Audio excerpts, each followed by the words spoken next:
Olá, seja muito bem-vinda, muito bem-vindo ao Diário Econômico, o podcast de economia e negócios do Diário de Pernambuco. Eu sou Patrícia Raposo e convido você a me acompanhar nos próximos minutos. Convido você também a assinar o canal e peço que você dê o seu like. Esse programa vai ao ar todas as quintas-feiras e se você assinar, vai receber as notificações dos próximos episódios. E hoje, pessoal, eu quero trazer um tema aqui bastante interessante, que é sustentabilidade. Mas sustentabilidade econômica, sustentabilidade na ótica do setor público.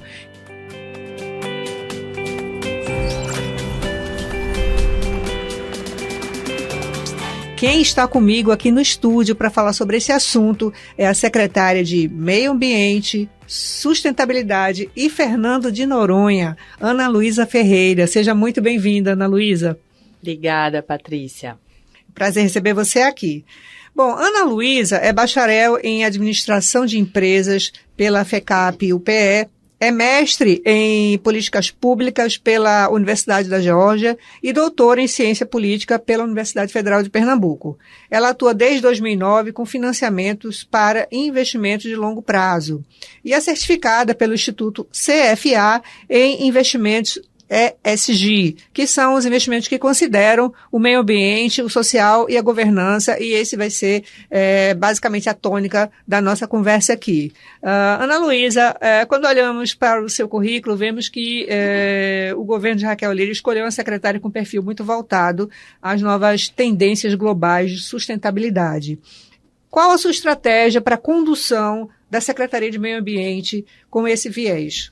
Perfeito. Bem, acho que cabe até a gente dizer que quando a governadora me telefonou para fazer o convite para a secretaria, eu respondi, governadora, eu não sei se eu sou a pessoa mais indicada, né, para esta secretaria, porque a gente sabe que o meio ambiente é uma área extremamente técnica, né?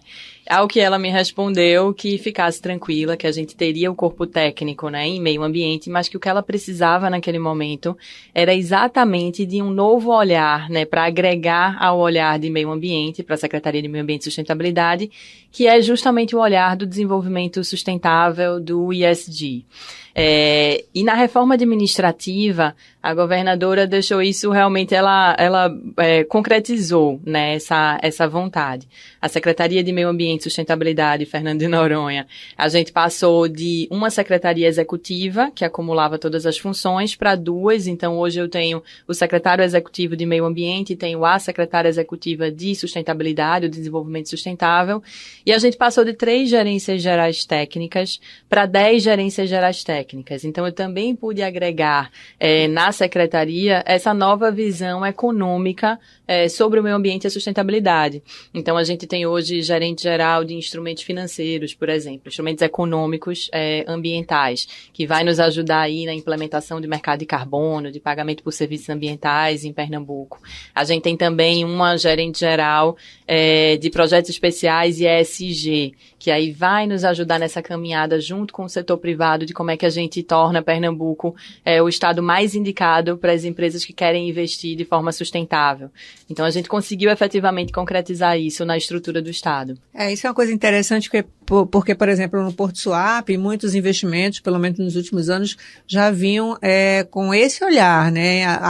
O quanto o Porto já é sustentável, o quanto o Porto está comprometido. Isso, eu estou falando do Porto, mas a gente vê isso em várias áreas da economia, né?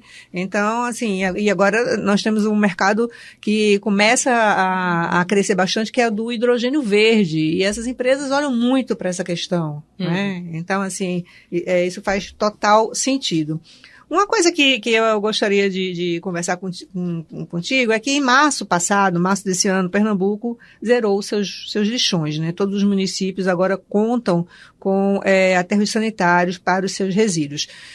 Como é que isso mudou a realidade do lixo urbano aqui em Pernambuco? Se é que mudou? Ou ainda tem muito que se fazer?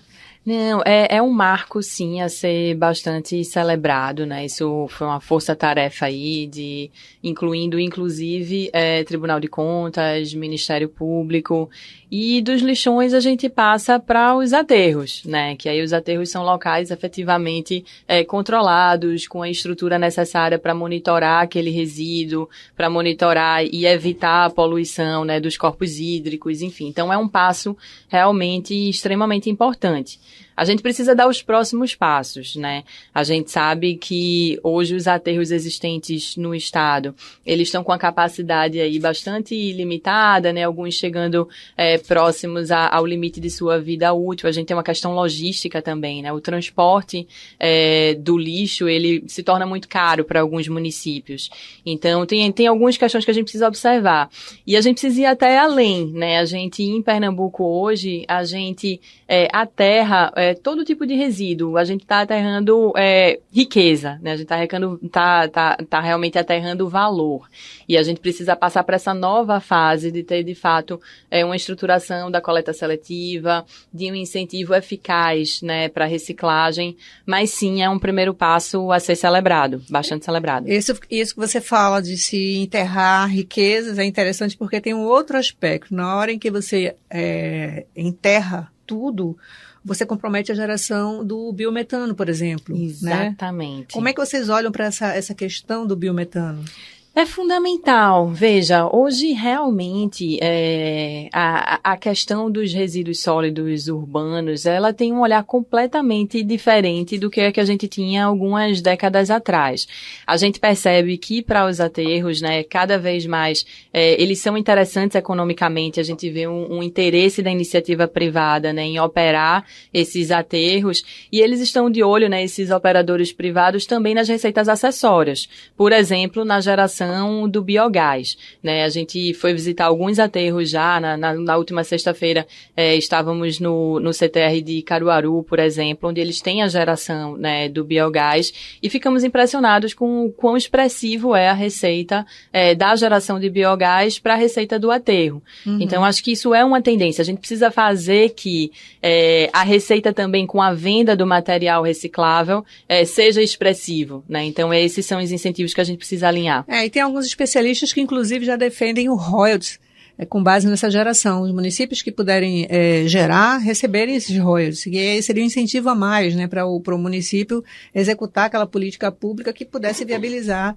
esse processo. Mas falando em resíduos, há poucos dias, 4 consórcios de municípios de Pernambuco foram habilitados num programa de parceria e investimento PPI de resíduos sólidos do governo federal. Eles vão receber cada um aproximadamente 8 milhões para execução de projetos de manejo de resíduos domiciliares, coleta, transbordo, que é um problema que você citou aí, né? Transporte. Como é que o Estado pretende participar desse processo? Perfeito. Esse resultado desses 4 consórcios, né, aí de municípios pernambucanos deixou a gente super feliz, porque realmente poucas semanas após a gente ter assumido a gestão, a gente ficou sabendo que esse edital estava aberto e ia ser encerrado 28 de fevereiro, né? Então a gente tinha pouquíssimo tempo para agir. Fizemos uma força-tarefa, né, junto com a Casa Civil, de pegar essa listagem efetivamente dos consórcios pernambucanos, ver como é que a gente incentivava, conseguimos agendar uma reunião com a Caixa, com o BNDES e com o PPI federal para estimular esses consórcios a aplicarem para esses recursos, e deu certo, né? Dos 10 primeiros colocados no Brasil, 4 foram grupos, né, de municípios pernambucanos. Um ponto fundamental para esse ranqueamento, né, as notas de cada consórcio, para a gente ter essa boa colocação de Pernambuco, é que uma carta assinada pela governadora, né, um apoio do governo do estado, né, expresso aí pela governadora, aumentava a pontuação dos consórcios. E a gente emitiu essa carta para todos os consórcios pernambucanos.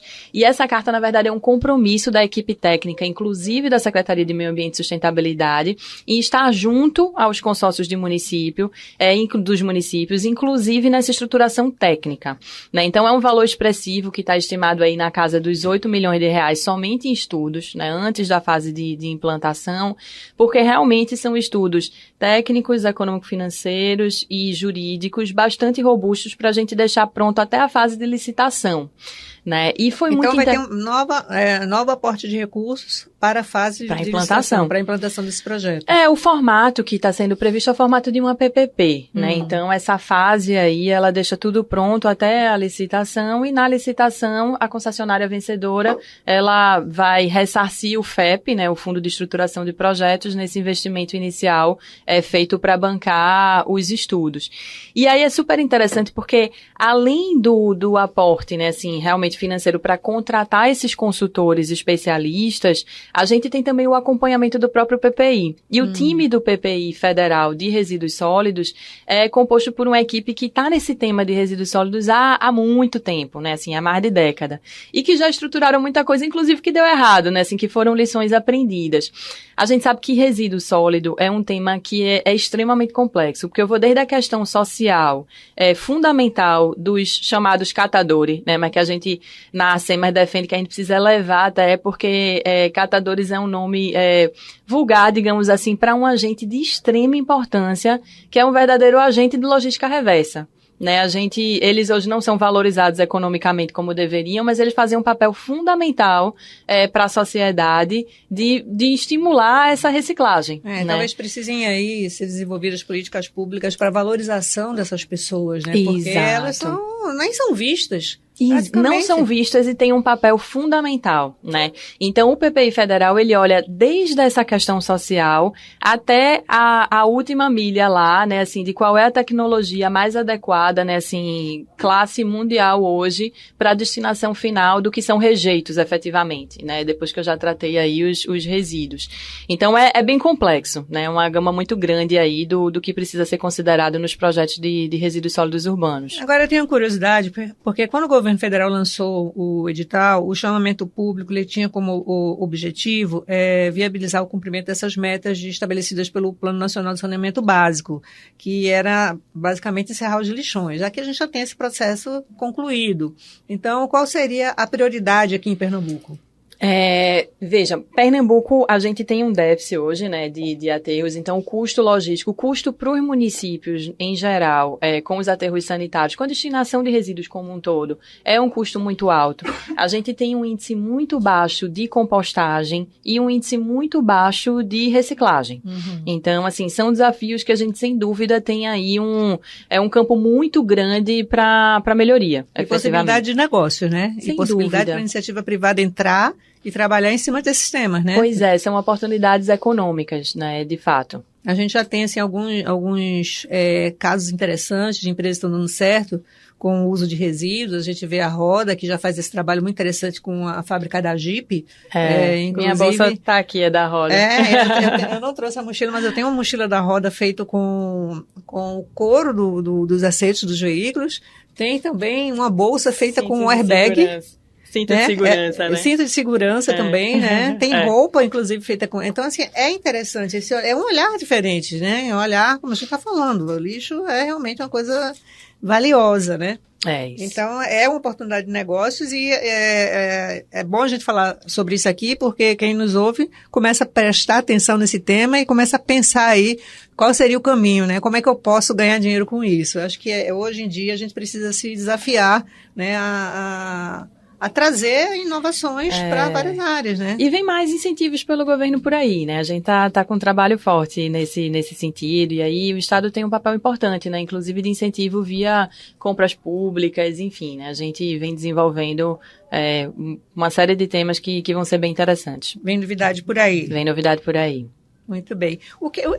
Já que a gente está falando que lixo é um ativo, que oportunidades você acha que estão sendo perdidas aí quando não se olha, principalmente os municípios, quando não estão olhando para a questão do lixo, né, como deveriam? Não só a questão do aterro. O aterro foi uma imposição. Há 9 anos você vem se tentando regularizar isso no Brasil, né?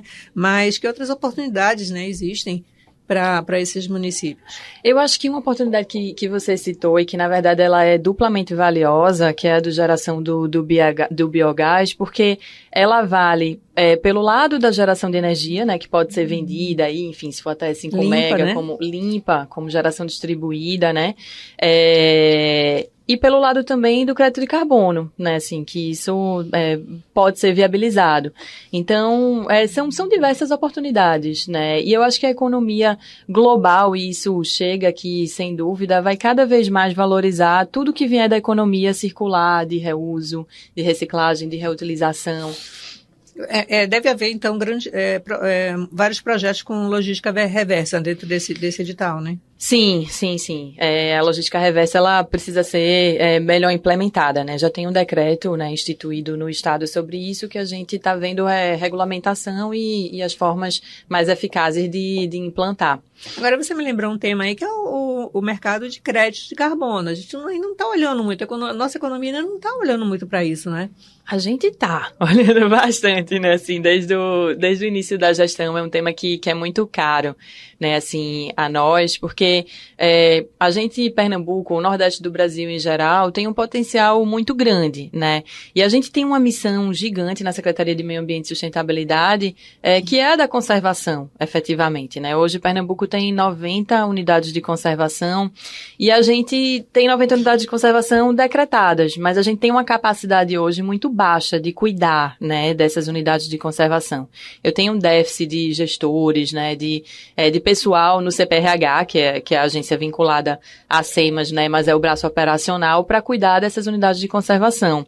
E aí, quando eu passo a ter o ativo ambiental, né, o serviço ambiental efetivamente valorizado, e eu ter um pagamento por serviços ambientais com financiamento nacional ou internacional, mas que a gente sabe que já existe esse olhar, já existe esse recurso, e a gente tem um potencial enorme para receber esse tipo de investimento, isso vai facilitar o nosso trabalho, né, vai financiar o nosso trabalho. Ele pode ser mobilizado para ser um agente, né, de fiscalização. Exatamente. Né? Remunerado com esses créditos. Pagamento por serviços ambientais, exatamente. Então, a gente tem olhado com bastante cuidado, né, já há um tempo essa gerência geral, né, na SEMAS, a gente vem procurando melhores práticas, né, internacionais e nacionais, mas no Brasil todo isso é muito novo, né, então a gente tá correndo bastante com isso. No mundo, né, mas assim, você entra na secretaria num momento de muita mudança, né, a meio ambiente até uns anos atrás era aquela secretaria meio que, né, ficava ali meio de enfeite, não tinha muitas ferramentas, né? Não podia fazer muita coisa. A luta era ainda maior, né? Havia uma pressão muito grande, mas agora existem instrumentos, existem ferramentas que tornam essa secretaria muito valiosa, muito poderosa. Os desafios... O olhar mudou, né? Mudou, concordo muito com você. Acho que os desafios são gigantescos, né? Mas a gente hoje tem uma prioridade para o meio ambiente que não existia, né? Até um tempo atrás. E aí uma prioridade que a gente vê desde o governo federal, né? Até o próprio mercado em si, né? A gente vê hoje, comentamos lá na secretaria que não é o primeiro anúncio de empresa, né, que vai investir no Estado e que está lá, né, no anúncio é pedido pela empresa, né, o secretário de Desenvolvimento Econômico e a Secretaria de Meio Ambiente e Sustentabilidade, porque o mercado passa a exigir que exista efetivamente um selo de sustentabilidade, né. Um compromisso, né. Um compromisso. E aí, assim, eu acho que é fundamental o nosso papel, né, nesse novo olhar, porque... O que é muito importante é a gente não confundir ESG com ações isoladas de meio ambiente, sociais, né, assim, ou de governança. Você é a pessoa certa para falar sobre isso. Tem que estar amarrado, né? Você é certificada, como eu falei, pelo Instituto CFA, né, em investimentos de ESG. Falando ESG, tá, gente? Em português mesmo, tá? Mas essa sigla, ela significa um conjunto de diretrizes. E elas têm que estar amarradas, senão não faz sentido. Senão você está fazendo só um pedacinho, né? Então, para fazer dentro da lógica... Eu acho que é mais grave ainda do que não fazer sentido. Porque, assim, se você fizer e publicizar ações isoladas, mas que efetivamente não reflitam a sua estratégia real de compromisso com o meio ambiente e com a sociedade, isso é o que é o chamado greenwashing, né? E que pega muito mal, é muito feio e realmente retira valor, né, das empresas. Então, o chamado greenwashing, ou social washing, pink washing, é quando você publiciza uma ação, né, assim, da sua empresa, que aquela ação, aquele marketing leva a entender que você está cuidando do meio ambiente, das pessoas, mas que no fim das contas, se a gente fosse aprofundar, aquilo foi uma ação isolada, foi mais para marketing, você não tem um compromisso real na sua estratégia com a sua sustentabilidade ambiental e social. legal. Então é até pior, é melhor nem publicizar, né, assim, porque eu acho que o quanto a comunicação vem depois, né, assim, mostrando isso como um lado pior, pega mais mal. É, né? verdade. E eu converso com alguns empresários que têm muito cuidado com isso. Sabem o quanto isso pode ferir a imagem da empresa. Perfeito. Então, é uma responsabilidade grande. E eu acho que isso é esse novo momento que você comentou. Antes não se tinha tanto essa preocupação, né, assim, em ser mais profundo, em ser estratégico. Acho que hoje essa cobrança nos ajuda, né, porque é uma cobrança mais firme. E como o Estado está se adequando ao ESG e de que forma, em que setores você acha que isso tende a avançar mais? Perfeito. A gente precisa olhar para dentro, né, enquanto Estado, nós estamos olhando para dentro e a gente tem uma estratégia de ESG também para fora. Né? A gente, enquanto Secretaria de Meio Ambiente e Sustentabilidade, acho que também é uma novidade, a gente tem tido uma proximidade muito grande com a Secretaria de Desenvolvimento Econômico e com a ADEP, a Agência de Desenvolvimento Econômico do Estado. Eu acho que não sentia antes, né, assim, muito essa sintonia. Alguns anos atrás não tinha, né? Pois Claramente. E aí a gente já tinha como estratégia ter um programa conjunto e naturalmente isso foi surgindo. Então, assim, André, né, que está à frente da ADEP, por mais de uma ocasião já nos convidou para missões, sempre que ele vai trazer potenciais investidores para Pernambuco, para a gente estar junto. Porque a gente sabe que para toda empresa hoje séria, responsável, o ESG, a sustentabilidade, é um tema fundamental. Então, se a gente chega junto da ADEP e diz, olha, Pernambuco está aqui, enquanto Secretaria de Meio Ambiente e Sustentabilidade, querendo te ajudar a ser sustentável. A nossa missão é que a empresa, quando ela venha se instalar, ela vai escolher qual é o estado no Brasil, né, assim, que ela vai fazer o próximo investimento. Se ela quiser ser sustentável, ela vai optar por Pernambuco. Porque ela sabe. É um fator de competitividade. Sem dúvida.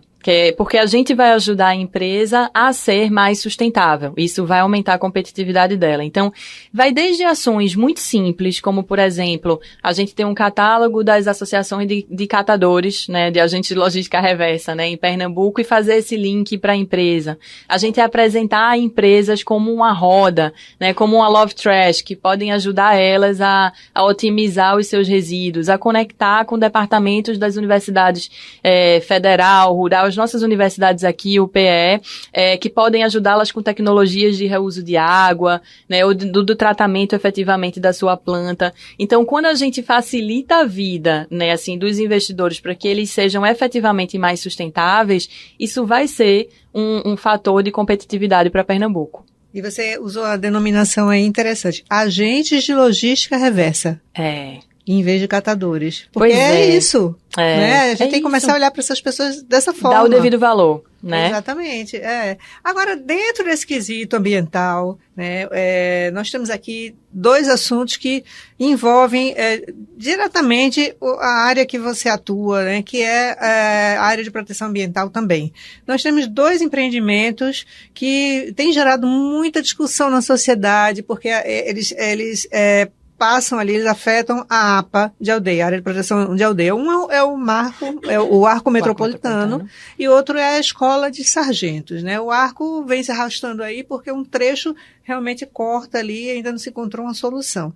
E a Escola de Sargentos, que é um investimento aí de quase 2 bilhões, né?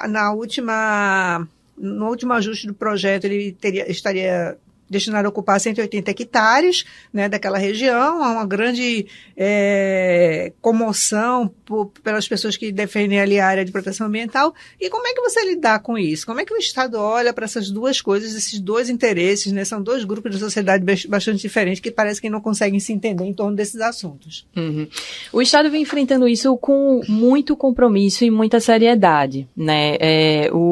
A gente tem plena consciência de que a gente precisa, sem dúvida, preservar o meio ambiente. É um valor do qual a gente não pode absolutamente abrir mão. E a gente precisa conciliar, o desenvolvimento precisa ser sustentável. E a gente precisa de desenvolvimento porque a gente está num estado em que 50% da população vive abaixo da linha de pobreza e 20% vive abaixo da linha de miséria. Então, eu preciso de desenvolvimento. Então, a meta é clara, a gente precisa conciliar, né, o desenvolvimento com o meio ambiente, efetivamente. E isso de que forma? Com diálogo, né, assim, com muito diálogo é o que a gente vem fazendo. A governadora, ela instituiu, no caso da Escola de Sargentos, um grupo de trabalho, né, para que a gente possa ter dentro do governo todas as secretarias que de alguma forma impactam ou são impactadas, né, pelo empreendimento, e também com a possibilidade da gente chamar como convidados para as reuniões o próprio Exército, a sociedade civil organizada, as universidades. A gente está aqui diante de parceiros fundamentais para o estado de Pernambuco. Você tem que colocar todos na mesma mesa, né? Veja, todos eles são fundamentais, né? Assim, o Exército é fundamental para o governo do estado de Pernambuco. Um empreendimento desse porte, né? Com esse potencial de estruturação para o estado de Pernambuco, tem que ser dada muita importância, né? A ele. A sociedade civil organizada também é um parceiro fundamental. Na área ambiental, a gente sabe que a gente tem uma sociedade, né, civil organizada bastante forte. E a gente precisa, inclusive, utilizar o que eles têm para aportar. Né, tudo que eles estudam sobre aquela área ali, isso é valioso para o trabalho da Secretaria de Meio Ambiente e Sustentabilidade. Você acha que está havendo aí uma falta de entendimento? Porque a última apresentação que o Exército fez, uma revisão no projeto, garante ali uma preservação de mananciais e diz onde o Exército ele se instala, eles conseguem preservar aquela área. De fato, a gente vê muita coisa preservada quando vai para o poder das Forças Armadas, onde eles se instalam, né? Mas você chegou a avaliar esse projeto? Você acha que pode estar vindo mal entendido ou você ainda não viu com detalhes esse projeto? A gente viu, já nos aprofundamos, né, no projeto. É uma questão efetivamente bastante complexa, né? A gente escuta todas as versões, né, os pleitos, as solicitações, e é uma questão, de fato, complexa. Mas eu acredito sim que a gente vai conseguir conciliar o investimento, né, que está posto, que é extremamente importante para o Estado, sem absolutamente ter perda ambiental, né? A gente vem nessa conversa e o grupo de trabalho que a gente já enviou os ofícios, né? Os membros do grupo de trabalho estão sendo nomeados. Em breve a gente vai ter a primeira reunião desse grupo e eu acredito muito no poder desse grupo de trabalho para a gente conseguir efetivamente fazer essa conciliação. Pode né, ter interesses. Também compensação ambiental? Sim, a compensação ambiental é um caminho, né? A compensação ambiental, ela também não é uma resposta simples, porque uma compensação ambiental, né? Ela requer, fora a área, ela requer tempo, né? Eu tenho um tempo de maturação que, para uma Sim. floresta, né? Enfim, chegar até um estágio em que ela estava, isso envolve muito tempo. Isso precisa de cuidado, né? Também para eu me certificar. Então, não pode ser qualquer compensação ambiental. E compromissos de governos, né? De governos. De Estado, aliás. Perfeito. De Estados. Porque os governos mudam, mas tem que ser compromisso de Estado, que perdure aí. Né? Mais do que um compromisso de governo, precisa ser um compromisso de Estado. Mas eu acredito que a gente tem uma sociedade num nível de maturidade suficiente para a gente conseguir avançar com essas soluções enquanto compromisso de Estado, de sociedade, efetivamente. É algo que, como eu disse, né, assim, não é importante somente para o governo Raquel Lira. É algo importante para a nossa sociedade. A gente precisa absolutamente manter a nossa APA, a Aldeia Bibiribe, e a gente precisa também de investimentos estruturantes no Estado. Então, a gente precisa pactuar enquanto sociedade o que for necessário para a gente conseguir conciliar isso. Certamente. Agora, outro assunto polêmico, Fernando de Noronha. Botaram no seu colo. O que é que você prevê para Fernando de Noronha? Fernando de Noronha tem uma série de problemas ali, tem problema com distribuição de lotes, com construções em áreas irregulares, com reclamações de ilhéus que estão sendo escanteados por pessoas de fora que chegam e ocupam espaços. Como é que você pegou a ilha? O que você pretende fazer ali com a ilha para que ela não entre em degradação, né? Porque se não tomar cuidado, eu me lembro que uns anos atrás havia um limite de pessoas na ilha, só podia entrar uma certa quantidade, né? Isso não existe, assim, não é que não exista, ampliou-se muito, né? A quantidade de pessoas que passaram a frequentar a ilha diariamente. Veja, a missão, né, da governadora para Fernando de Noronha é muito clara. É transformar Fernando de Noronha na vitrine da sustentabilidade global. Não é nem do estado de Pernambuco. Olha aí, que responsabilidade. Pois é, a gente tem um trabalho realmente longo, sério, árduo a fazer, né, em Fernando de Noronha. A gente tem uma administradora de Fernando de Noronha, acho que é importante até dar uma geral, né, sobre como é a estrutura. Fernando de Noronha é uma autarquia territorial ligada à Secretaria de Meio Ambiente e Sustentabilidade e de Fernando de Noronha, né. Já era ligada a SEMAS, mas eu acredito que a governadora colocou isso no nome da secretaria para ampliar a nossa responsabilidade. Colocou, né, na assim, vitrine, né? Colocou na vitrine, exatamente. E a gente, mas enquanto autarquia, existe uma administradora, né, que é a Thalita Figueroa, e que é uma pessoa que está no lugar certo, né, assim, na hora certa. A Thalita, ela é extremamente firme, que é o que a gente necessita, né, nesse momento na ilha, e é uma pessoa extremamente sensível, é uma pessoa muito voltada às pessoas. Ela tá lá e ela sempre coloca nas ações dela, né, enfim, quem acompanha aí o Instagram oficial de Noronha, vê na agenda de Thalita na ilha, que ela faz questão de visitar todos os locais de moradores, né? O foco é no bem-estar, um lugar bom para se visitar, para ser turista, precisa antes de tudo ser um lugar bom para se morar, para o morador também, para o ilhéu, né? Então a gente está num trabalho muito firme lá, o respeito aos limites, né, de visitação, eles vão ser absolutamente cumpridos. A gente deu um passo super importante, né, já nessa gestão, que foi fechar o acordo com o governo federal para uma gestão compartilhada das unidades de conservação existentes em Fernando de Noronha.